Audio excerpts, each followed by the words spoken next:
You know that feeling, right? That surge of just pure, unadulterated rage when you get stuck behind a group of slow walkers taking up the entire sidewalk?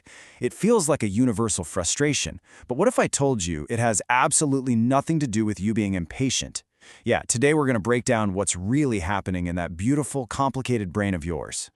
We have all been there. I mean, that feeling of being totally trapped, your internal rhythm just thrown completely off kilter.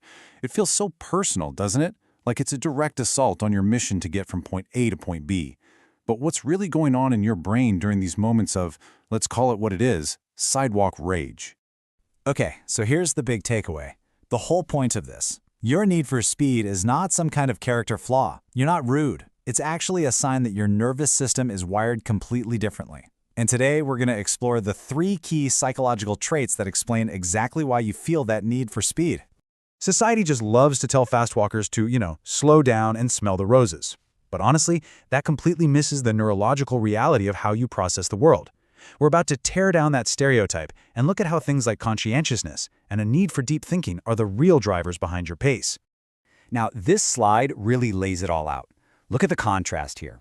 On the left, you've got all the common labels people throw around: rude, impatient, always rushing. But then on the right, you see the psychological truth: high conscientiousness, a high need for cognition, and a deep-seated need for autonomy. So let's start by unpacking that very first trait: high conscientiousness. So, the first piece of this puzzle is that your fast walking is a huge indicator of a trait called high conscientiousness. And this isn't just about, being tidy or organized. It goes way, way deeper than that.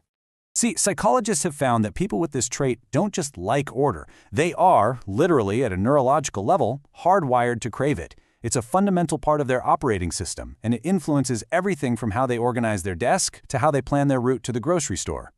And this is where it gets really fascinating, because there's a biological reward system at play here. When you walk efficiently, when things go exactly according to your internal plan, your brain literally releases dopamine. It feels good to be efficient, because your brain is actively rewarding you for it. This whole drive for efficiency comes from the fact that your brain is essentially a problem-solving machine. It spots inefficiency everywhere and is genuinely bothered by it. For you, walking isn't just a leisurely stroll, it's a task to be optimized.